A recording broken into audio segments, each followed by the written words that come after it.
এইভাবে দুনিয়া জমিনে যখনই জালিমরা অত্যাচার করেছে, আল্লাহ পাকের পক্ষ থেকে যুগে যুগে তখন নবী রাসূল পয়গম্বর দিওকে পাঠিয়েছে।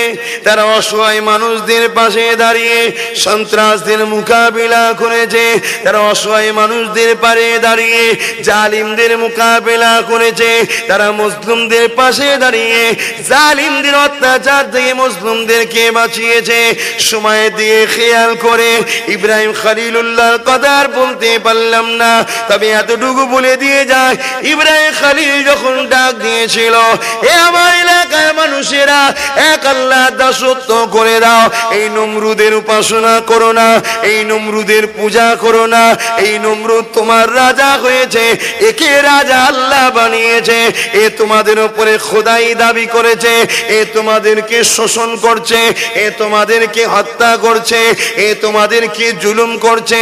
ইনসাফের রাস্তা, শান্তির রাস্তা, মানবতার রাস্তা, মুক্তির রাস্তা, একমাত্র রাস্তা, যেই রাস্তা হলো আল্লাহ পাকের মনোনীত ধর্ম ইসলামের রাস্তায়, রাস্তায় চলে আসো। ইব্রাহিম খলিল যখন প্রচার করতে লাগলো, নমরুদ দেখতে লাগলো, ইব্রাহিম খলিল দিকে দলে দলে লোক বাড়তে লেগেছে। ইব্রাহিম খলিলের ভয়েতে, নমরুদ নিজের গদি হারাবার ভয়েতে, তখন নমরুদ কি করেছিল, ইব্রাহিম খলিলকে নিয়ে গিয়ে আগুনের মধ্যে নিক্ষেপ করে দিয়েছিল। আমার আল্লাহ পাক সব পারেন, এই আগুনের মধ্যে ইব্রাহিম খলিলের জন্য জান্নাতের বাগান বানিয়ে দিয়েছিল। ইব্রাহিম খলিলকে মিটাতে পারেনি। আজও কোটি কোটি মানুষের হৃদয়ে ইব্রাহিম খলিল জিন্দা আছে, কিন্তু আমার আল্লাহ পাক নমরুদকে মিটিয়ে দিয়েছে। যুগে যুগে জালিম এসেছে, ভয় খাবার কিছু নাই, শুধু লাইনে উঠে যাও।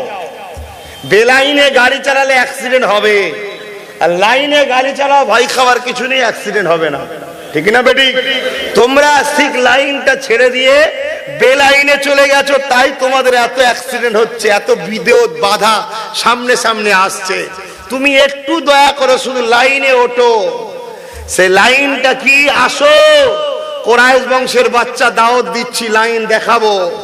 সব কথা দুশ্মনদের সামনে খুলে বলতে নাই, একটু ভেতরে ভেতরে কিছু কথা বলতে হয়, ঠিক না বে? ঠিক গো, আসো না, সব লাইন আছে। আরে ঘুঘু দেখেছে ইরা, ঘুঘুর ফাঁদ তো এখন দেখেনি। মুসলমান দেখেছে, মুসলমানের ইমানি তাকত এখনো দেখেনি, ভয় খাবার কি আছে? হে যুবকেরা, এইভাবে যুগে যুগে নবী আলাইহিস সালাম দিগকে পাঠিয়ে মহান স্রষ্টা মানুষের কল্যাণের রাস্তা দেখিয়েছে।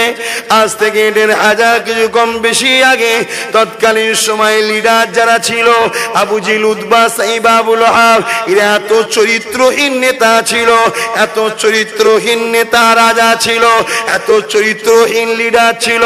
গরিবকে বাঁচার কোনো অধিকার দিত না। কারো ঘরে সুন্দরী নারী থাকলে তাকে জোর করে তুলে নিয়ে এসে তার উপরে অত্যাচার জুলুম করত। আজকে আমার ভারতবর্ষে যে রাজ্যে রাজ্যে বিজেপি সরকার চলছে, আপনি চলে যান ইউপিতে, পূজা বলে একটা ৮ বছরের বাচ্চা মেয়ে, ওই মেয়েটাও ইজ্জতকে বাঁচাতে পারলো না। বিজেপির একজন এমএলএ হয়ে কুলদীপ সিং তার নাম, ওই পূজা বোনটাকে রেপ করেছে। পূজা আমার ধর্মের না হতে পারে, কিন্তু আমার আল্লাহর সৃষ্টি, পূজা আমার ধর্মের না হতে পারে, আমার ভারতবর্ষের মেয়ে। এ যুবকেরা শুনে রেখে দাও, যুগে যুগে জালিমরা সর্বসময় অত্যাচার করেছে গো।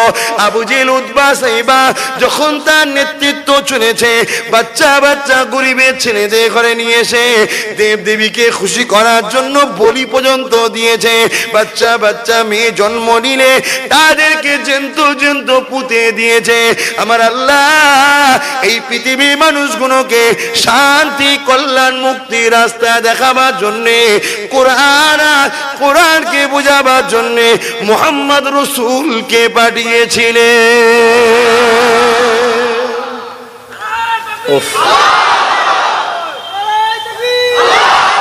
কেননা কিয়ামতের দিনে একটা বান্দাকে আল্লাহ উঠাবে। এ বান্দা আমাকে হিসাব দে রে বান্দা। জমিন আমার ছিল, আসমান আমার ছিল, বান্দা নিঃশ্বাস আমি দিয়েছি, দুটো হাত আমি দিয়েছি, দুটো পা আমি দিয়েছি, দুটো কিডনি আমি দিয়েছি, দুটো হাড় আমি দিয়েছি। এ বান্দারে সব কিছু আমি তোকে দিয়েছি। বান্দারে মায়ের পেটে কুদরতি ক্ষমতায় তোকে আমি আল্লাহ বাঁচিয়ে রেখেছি। তোকে আমি দুনিয়া জমিনে পাঠাবার আগে তোর মায়ের স্তনে খাবার তোর পাঠিয়ে দিয়েছি। এ বান্দা এই জমিনে তোকে নিঃশ্বাস আমি দিয়েছিলাম, বল তো দেখি আমার জন্য কি করেছিস? আমাদেরকে জিজ্ঞেস করবে না? হাত আল্লাহ দিল, লড়লেন কাফেরদের হয়ে, মুখ আল্লাহ দিল, স্লোগান দিলেন মুনাফিকদের হয়ে, জিজ্ঞেস করবে না? এ যুবকেরা এখনো সময় আছে, পরিবর্তন হয়ে যাও। আওলাদে রসুল ডাক দিয়েছি, ফিরে আসো। কুরাইশ খানদানের বাচ্চা ডাক দিচ্ছি, চলে আসো। দেখে নেব দুনিয়ার জমিনে কে হয়েছে নিরীহ মানুষদের উপরে জুলুম করে দাদাগিরি দিয়ে মাথা তুলে থাকতে পারে।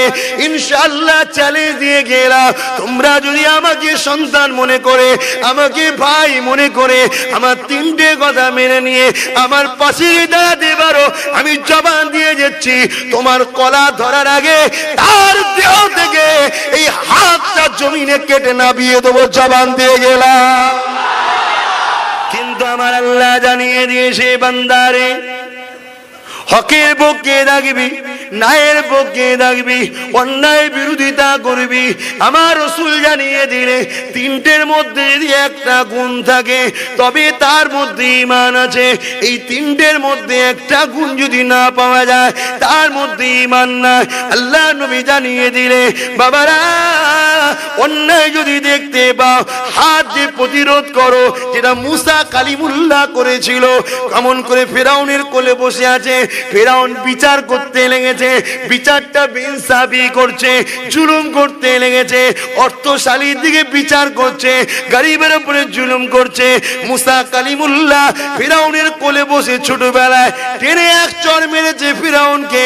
এই যে অন্যায় দেখলে মারা, এটা আমার রাসূলুল্লাহ জানিয়ে দিলে প্রথম নম্বর ঈমান। আর নবীদের মতো ঈমান আল্লাহর জমিনে দ্বিতীয় কারো হতে পারে না। ঠিক না বেঠে?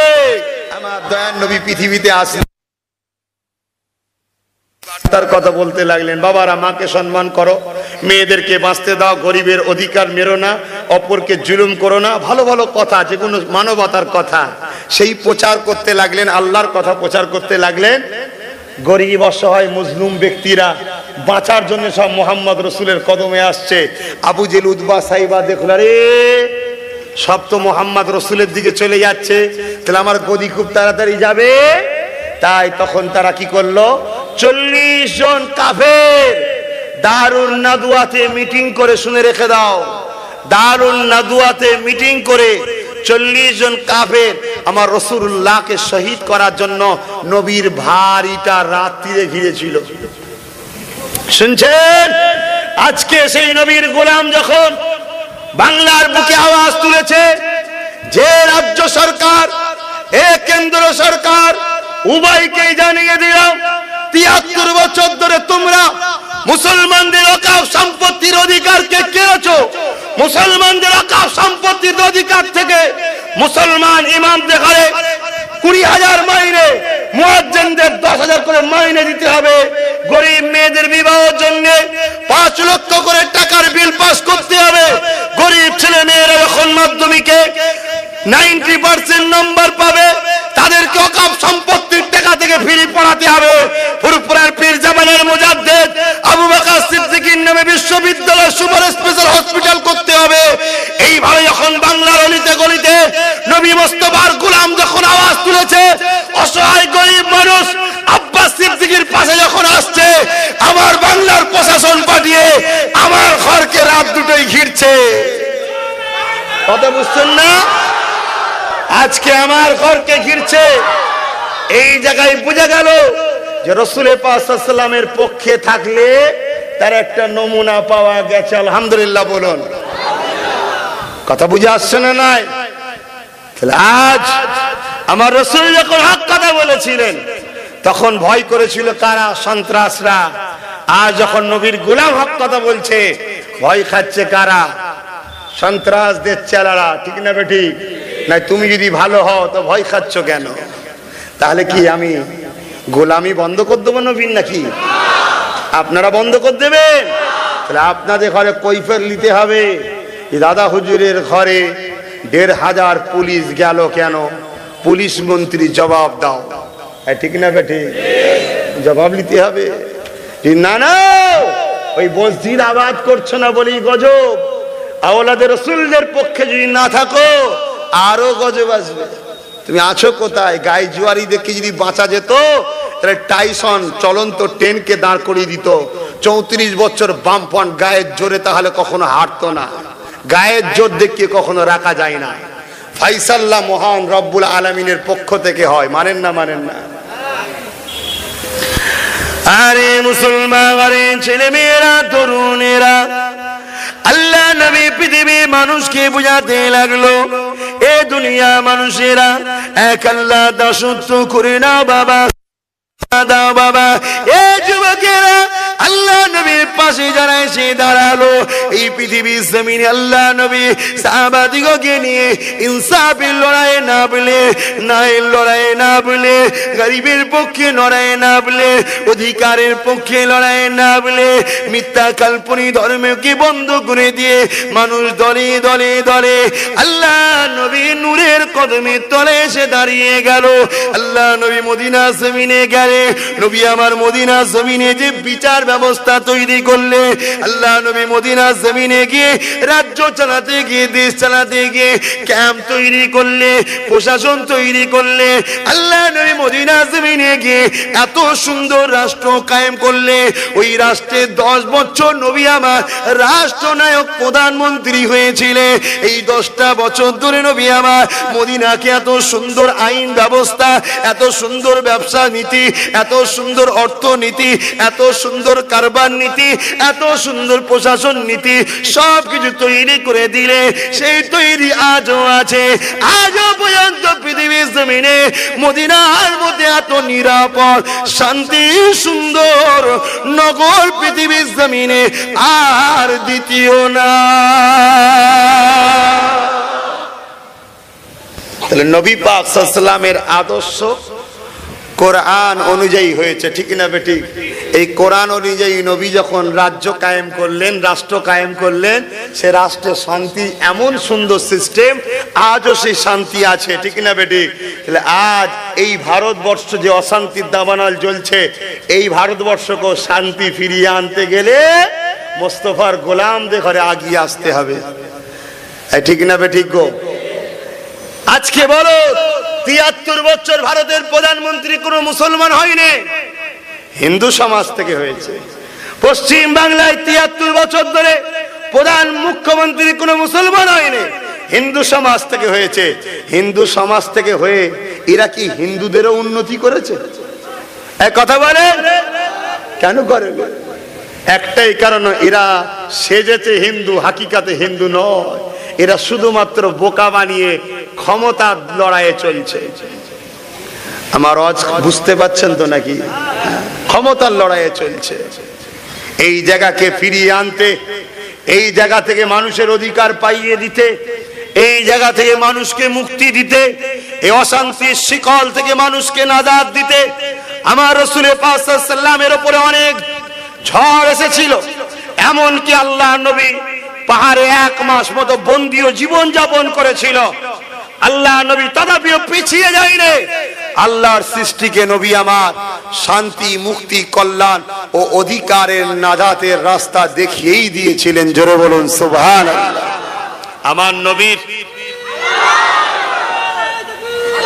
আমার নবীর হাতে গড়া একটা লিডারের নাম বলছি, শুনুন। আরে লিডার কাকে বলে? দেশের রাষ্ট্রনায়ক, দেশের এমএলএ, এমপি, মন্ত্রী কেমন হওয়া দরকার, এ কথা কোরআনে আছে না নাই? এ কথা হাদিসে আছে না নাই? বর্তমান যে চলছে এটা কোরআন বিরোধী, এটা হাদিস বিরোধী। আজকে একটা কথা জিজ্ঞাসা করি, অন্যায়কে সাপোর্ট করলে অন্যায়কারী সমতুল্য শাস্তি হবে না হবে না? অন্যায় করার, অন্যায়কে সাপোর্ট করা আলাদা না একই? আজকে আমি এমন জনকে ভোট দিলাম যে জিতার পরে 10টা মেয়েকে রেপ করলো, ওই রেপ ও শুধু একা করেছে তা নয়, ওই শাস্তির অধিকারী আমি নয়? হযরতে উসমান তাকি উসমানী তিনি লিখছেন যে ভোট দেওয়াটা হলো একটা শাহাদাত দেওয়া, সাক্ষী দেওয়া। অতএব এমন জনকে সাক্ষী দিও না সে জিতে যাওয়ার পরে তোমার মসজিদে না তালা মেরে দেয়। এমন জনকে সাক্ষী দিয়ে গদিতে ক্ষমতায় এনো না যে জিতে যাওয়ার পরে এনআরসি আইন তৈরি করে তোমাকেই না দেশ থেকে তাড়িয়ে দেয়। এমন কাউকে ক্ষমতায় এনো না যে ক্ষমতার জোরে তোমার মসজিদের মাইককে নামিয়ে দেয়। এমন কাউকে ক্ষমতায় এনো না যে ক্ষমতার জোরে তোমার সামনে তোমার মতো থাকবে আর তোমার পিছনে তোমাকেই জবাই করার প্ল্যান করবে। এমন লোককে ক্ষমতায় তোমরা এনো না। কি গো, এই শিক্ষা আব্বাস সিদ্দিকী দেবে না দেবে না? আওয়াজ দিয়ে বলতে হবে।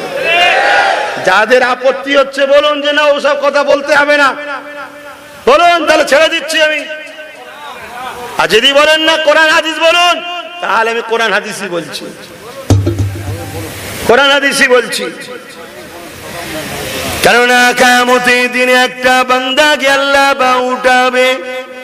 এ বান্দা আমাকে হিসাব দে রে বান্দা, জমিন আমার ছিল, আসমান আমার ছিল, বান্দা নিঃশ্বাস আমি দিয়েছি, দুটো হাত আমি দিয়েছি, দুটো পা আমি দিয়েছি, দুটো কিডনি আমি দিয়েছি, দুটো হাড় আমি দিয়েছি। এ বান্দারে সব কিছু আমি তোকে দিয়েছি। বান্দারে মায়ের পেটে কুদরতি ক্ষমতায় তোকে আমি আল্লাহ বাঁচিয়ে রেখেছি। তোকে আমি দুনিয়া জমিনে পাঠাবার আগে তোর মায়ের স্তনে খাবার তোর পাঠিয়ে দিয়েছি। এ বান্দা এই জমিনে তোকে নিঃশ্বাস আমি দিয়েছিলাম, বল তো দেখি আমার জন্য কি করেছিস? আমাদেরকে জিজ্ঞেস করবে না? হাত আল্লাহ দিল, লড়লেন কাফেরদের হয়ে, মুখ আল্লাহ দিল, স্লোগান দিলেন মুনাফিকদের হয়ে, জিজ্ঞেস করবে না? ও যুবকেরা, এখনো সময় আছে, পরিবর্তন হয়ে যাও। আওলাদে রাসূল ডাক দিয়েছি, ফিরে আসো। কুরাইশ খানদানের বাচ্চা ডাক দিচ্ছি, চলে আসো। দেখে নেব দুনিয়ার জমিনে কে হয়েছে নিরীহ মানুষদের উপরে জুলুম করে দাদাগিরি দিয়ে মাথা তুলে থাকতে পারে। ইনশাআল্লাহ চ্যালেঞ্জ দিয়ে গেলাম, তোমরা যদি আমাকে সন্তান মনে করে, আমাকে ভাই মনে করে, আমার 3টে কথা মেনে নিয়ে আমার পাশে দাঁড়াতে পারো, আমি জবান দিয়ে যাচ্ছি, তোমার কলা ধরার আগে তার দেহ থেকে এই হাতটা জমিনে কেটে নামিয়ে দেবো। জবান দিয়ে গেলাম।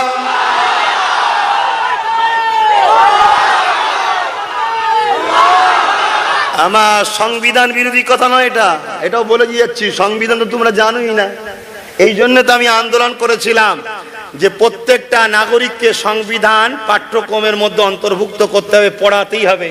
সংবিধান কি বলছে? কেউ যদি তোমাকে মারতে আসে, বাঁচার জন্য তুমি তাকে মারতে পারো। তা আমি তো কারো কলার একদিন ধরতে যাইনি, আমার কলার যখন কেউ ধরতে আসবে তাহলে তো আমার কলারটা ছাড়াবার জন্য কাটতেই হবে। কথা বুঝছেন না? তো সংবিধান বলেছে আমাকে, কিন্তু তোমাদেরকে বারবার দমিয়ে রাখে কিন্তু তোমার কওমের মানুষ। শুনছেন না? শোনেন না? ওই জন্যে সর্বপ্রথম ফিরে আসো, আগে নিজের ঘরের ছেলে ঘরে আসো, ঘরে বসে সেটিং করি, সেটিং করে বাইরে বেরোবো। কথা বুঝছেন না? তবে আবার বলে যাচ্ছি, আমার রাগ কিন্তু কোন বিশেষ ধর্মের উপরে নয়। কেন? কোন ধর্মকে গালি দেওয়া, কোন ধর্মকে খারাপ করার ক্ষমতা আমার নাই। কেন? আমার ইসলাম বলতে নিষেধ করেছে। আমার জবানে ক্ষমতা নাই যে আমি রামকে গাল দিতে পারি, আমার জবানে ক্ষমতা নাই আমি এমন করে শ্রীকৃষ্ণকে গাল দিতে পারি। কেন ক্ষমতা নাই? দুটো কারণে। একটা হলো নবী জানিয়েছে 1 লক্ষ মতান্তর 2,24,000 নবী রসুল এসেছে, মাত্র 25-26টার নাম জানি, বাকিগুলোর নাম জানি না। বাকিগুলো কে কে জানে? আজ থেকে যদি 50 বছর পরে মোহাম্মদ রসুলের নাম করে কেউ যদি নবীর মূর্তি তৈরি করে কাল্পনিক ভাবে যদি পুজো করে, আর তখন যদি আমি গাল দিয়ে ফেলি যে এইটা ভুল, হতে পারে না? পারে না? অতএব কার কোন নবীর মূর্তি তৈরি করছে, কি হচ্ছে না হচ্ছে, কি ঘটছে আমি কিছুই জানি না। কেন? একটা সময় কাবার মধ্যে ইব্রাহিম নবীরও মূর্তি করে রেখেছিল, আবু জেহেল উতবা সাইবারা পুজো করত। জানেন না? জানেন না? এখন যদি তাকে আমি গাল দিয়ে ফেলি ভুলে যাবে ইব্রাহিম নবীর নামটা কোরআনে এসেছে তাই জেনে গেছি, তা আর কি আছে না আছে আমার জানা নেই। অতএব ও সম্বন্ধে আমার মাথা ঘামাবার দরকার নেই, ও সম্বন্ধে আমার বিরোধী করারও দরকার নেই। আমি যখন অরিজিনাল পেয়ে গেছি মোহাম্মদ রসুলকে, আমার অন্য বিষয়ে মাথা গলাবার দরকারই কি। দ্বিতীয় নম্বর অপশন হলো, আমি যদি প্রকৃত আমার মাকে ভালোবাসি তাহলে আমি অপরের মাকে গালি কেন দেবো না? কেন স্বাভাবিক সেও রিয়াকশন আমাকে গাল দেবে। তাহলে আমি যদি আমার মাকে প্রকৃত ভালোবাসি, আমি যদি ওর মাকে গাল দিই, ও তখন আমার মাকে গাল দেবে। তাহলে আমার মাকে গাল কিন্তু আমি নিজেই খাওয়ালাম, ঠিক না বেডি? তাহলে আমি যদি আজকে অন্য কারো মান্যওয়ালাকে গালি দিই, তখন সে আমার মোহাম্মদ রসুলকে গালি দেবে। আর আমি মোহাম্মদ রসুলকে তো ব্যবসা করি না, মোহাম্মদ রসুলকে নিয়ে তো রাজনীতি করি না, মোহাম্মদ রসুলকে তো ভোটার প্রচারে তৈরি আনিনি আমি। তাই মোহাম্মদ রসুলকে আমার জীবন ব্যবস্থা, আমার লাইফ স্টাইলের একমাত্র নিদর্শন হিসাবে আমার লাইফ স্টাইল চলবে একমাত্র মোহাম্মদ সাল্লাল্লাহু আলাইহি ওয়াসাল্লামের অনুসরণ করে। তাই তেনাকে আমি ভালোবাসি, তাই অন্যজনকে গালি দিলে সে আমার রসুলকেও গালি দেবে। আমি আমার রসুলকে সত্যি ভালোবাসি। যারা দেখবেন ইসলামকে গালি দেয় তারা হিন্দু নয়, তারা খ্রিস্টান দলিত নয়, তারা হিন্দু ধর্মের দোহাই দিয়ে ব্যবসা করছে। কথা বুঝছেন না? যতক্ষণ না দাঙ্গা হবে বাজারে মাল বিক্রি হবে না। দাঙ্গা করতে গেলেই গাল দিতে হবে, কিন্তু আমরা তো ব্যবসায়ী নয়, তাই অন্য ধর্মকে গালি দিই না। কিন্তু আমার আল্লাহ জানিয়ে দিয়েছে, বান্দারে হকের পক্ষে থাকবি, ন্যায়ের পক্ষে থাকবি, অন্যায় বিরোধিতা করবি। আমার রাসূল জানিয়ে দিলে তিনটের মধ্যে যদি একটা গুণ থাকে তবে তার মধ্যে ঈমান আছে। এই তিনটের মধ্যে একটা গুণ যদি না পাওয়া যায় তার মধ্যে ঈমান নাই। আল্লাহ নবী জানিয়ে দিলে, বাবারা অন্যায় যদি দেখতে পাও হাত দিয়ে প্রতিরোধ করো, যেটা মুসা কালিমুল্লাহ করেছিল। কেমন করে ফেরাউনের কোলে বসে আছে, ফেরাউন বিচার করতে লেগেছে, বিচারটা বেইনসাফি করছে, জুলুম করতে লেগেছে, অর্থশালীর দিকে বিচার করছে, গরিবের উপরে জুলুম করছে। মুসা কালিমুল্লাহ ফেরাউনের কোলে বসে ছোটবেলায় টেনে এক চড় মেরেছে ফেরাউনকে। এই যে অন্যায় দেখলে মারা, এটা আমার রাসূলুল্লাহ জানিয়ে দিলে প্রথম নম্বর ঈমান। আর নবীদের মতো ঈমান আল্লাহর জমিনে দ্বিতীয় কারো হতে পারে না, ঠিক না বেঠে? তাই মুসা কালিমুল্লাহ, ভাই ডাইরেক্ট হাওয়াটা মাইকে লাগছে, একটু ক্যারাচে কর দাও। মুসা কালিমুল্লাহ তাই প্রথমেই যখনই অন্যায় দেখে যে ঝেড়েছে এক চড় ফেরাউনকে, তাই নবী কি বললেন? অন্যায় দেখলে হাত দিয়ে প্রতিরোধ করো। দ্বিতীয় নম্বর, যদি হাত দিয়ে না করতে পারো, কমজোর, ক্ষমতা নেই। দ্বিতীয় নম্বরটা কি? মুখ দিয়ে প্রতিরোধ করো। আমরা গণতান্ত্রিক দেশ, হাত তুলতে পারবো না। কি আমরা দেশকে বাঁচাবার জন্য তরোয়াল বার করলে আমাদেরকে সন্ত্রাস বলবে, আর আরএসএস দেশকে লুটার জন্য বন্দুক বার করছে, ওদেরকে দেশপ্রেমিক বলছে। কেন? দেশের প্রধানমন্ত্রী তো সন্ত্রাস। কথা বুঝছেন না? বোঝেন না? আপনারা ভয় খেয়েছেন? আরে কেস তো আমার নামে হবে, আপনি ভাবছেন কেন? এ দেশের জন্য আমরা জীবন দিয়েছি, আগামীতেও দিতে রাজি, ছিল, আছে, থাকবে। কোন মায়ের লাল এমন সন্তান জন্ম দেয়নি যে ইসলাম ও মুসলমানকে ভারত থেকে তাড়িয়ে দেখাতে পারবে। কথা বুঝছেন না? বোঝেন না? কারণ এ দেশে যখন জান লেগেছিল ব্রিটিশদের বিরুদ্ধে, এদেশে যখন ব্রিটিশদের বিরুদ্ধে জান লেগেছিল দেশকে স্বাধীন করার, 92,000 মধ্যে আমরাই রয়েছি 63,000, কম বেশি। কথা বুঝছেন না? বোঝেন না? বনগাই মাতুয়ারা যদি 1% হয়ে দুটো এমএলএ পায়, দাদা হুজুরের 24%, কেন 48টা পাবে না? ঠিক না বেডি? জোরে বলো। ওরা যদি মাতুয়ারা দুটো পেতে পারে 1%, আমরা 24%, কেন 48টা পাবো না? সেই জায়গায় 4টে আরো বাদ দিয়েছি। কেন বাদ দিয়েছি? আমার মুজাদ্দেদ জামান 44টা আইনসভা থেকে যখন কোরআন বিরোধী, ইসলাম বিরোধী, মানবতার বিরোধী, গরিবের বিরুদ্ধে আইন তৈরি হচ্ছিল, দেশ ও ধর্মের জন্য, কওমের জন্য, আবু বকর সিদ্দিক তৎকালীন সময় তিনি 44টা সিলেক্টেড করে দিয়েছিল। সেই আবু বকরের দিকে খেয়াল করে আমিও 44টা ঠিক করছি। বিভিন্ন জায়গায় বাংলায় দাঁড় করাবো, তাদেরকে আমরা সাপোর্ট করে আগামী দিন ক্ষমতাতে আনবো। এই ঐক্যের দরকার আছে না নয়? চিৎকার দেওয়ার আছে না নয়? আজকে তারা আমাদের হয়ে বিধানসভায় যাবে, যেখানে আইন তৈরি হচ্ছে, আমাদের বিরুদ্ধে আইন তৈরি হলে তারা আমাদের হয়ে লড়ে সেখান থেকে আমাদের বিরুদ্ধে আইনটাকে রুখবে, ঠিক না বেটি? কিছু মানুষ বলছে 44টা লে কি হবে, একটা বাঘ বাচ্চা সামলায় সারা বাংলা পাগলা হয়ে যাচ্ছে। কথা বুঝছেন না? ওই 44টা ইমানদার যদি বাঘ বাচ্চা ঢুকাই না, ওই 200 ছাগল বাচ্চাকে খেয়ে ফেলবে, ঠিক না বেটি? অতএব ভয় খাবার দিন চলে গেছে। যদি ভয় করেছো তাহলে জেনে নেবে তোমার ঘরে ঢুকে তোমার চোখের সামনে তোমার মা বোনের রেফ করবে, ইজ্জত লুটবে, সেই জায়গায় আসছে। তোমাদেরকে 2021-এর পরে ভোট দিতে দেবে না, সেই জায়গা আনছে। ভাবো আমার কথা, এই চেয়ারের 4টে পা। দিদি মনে করে বাংলার মুখ্যমন্ত্রী হব, দিদির বিরুদ্ধে আমি নয়, পক্ষেও আমি নয়। কোন দিক দিয়ে পক্ষে হব আর কোন দিক দিয়ে বা বিরোধী করব? আগে যারা ছিল তারাও তো খারাপ, কোনটা ভালো ছিল তারা? অতএব দিদিও ভালো নয়, সব খারাপ। এই জায়গায় দাঁড়িয়ে থেকে আমি কারো পক্ষে নয়, কারো বিরুদ্ধে নয়, কিন্তু এই চেয়ারের 4টে পা আছে। 3টে পা দিদির যদি প্রয়োজন হয় লিখ, আমরা দিদির হয়ে লড়বো, 3টে পা পাইয়ে দেবো, কিন্তু একটা পা দাদা হুজুরের মুরিদদের থাকবে। কথা বুঝছেন না? অতএব এই গদিতে দিদি তুমিই বসো, কি তোমার ভাইপোকে বসাবে, বসাকে যাও, আমার বসার দরকার নেই, কিন্তু বসে ভুলে যাবে না একটা পা এখন দাদা হুজুরের মুরিদদের আছে। ওই চেয়ারে বসে দিয়ে আমাদের বিরোধী কোনো আইনে সাপোর্ট করো, তাহলে পাটা খুলে নেবো, গদি পড়ে যাবে। হ্যাঁ, কথা বুঝছেন না, বোঝেন না? আব্বাস সিদ্দিকী ভুল করছে। আরে কাফেরের কথায় 73 বছর ভোট দিলে একবার কি নবীর খানদানের বাচ্চার কথাই দেয়া যাবে না? হাত তুলে সাক্ষী রেখে বলো না। আমি কাউকে জুলুম করছি, তাহলে আমার ভাইদের ঘরেও কেউ জুলুম করবি না। এই আল্লাহ, কি সর্বনাশ! আমি কারোর উপরে জুলুম করছি কি? তাহলে আমার ভাইদের উপরে কেউ যেন জুলুম না করে। জুলুম করলে আমার কাছে 2টো শাস্তির রাস্তা আছে। প্রথম শাস্তির রাস্তা হলো দেশের প্রশাসনকে বলবো, যদি না করে তাহলে আরেকটা রাস্তা আছে, সেটা সময় সাপেক্ষ, বলবো, এখন থাক। কথা বুঝছেন না, বোঝেন না?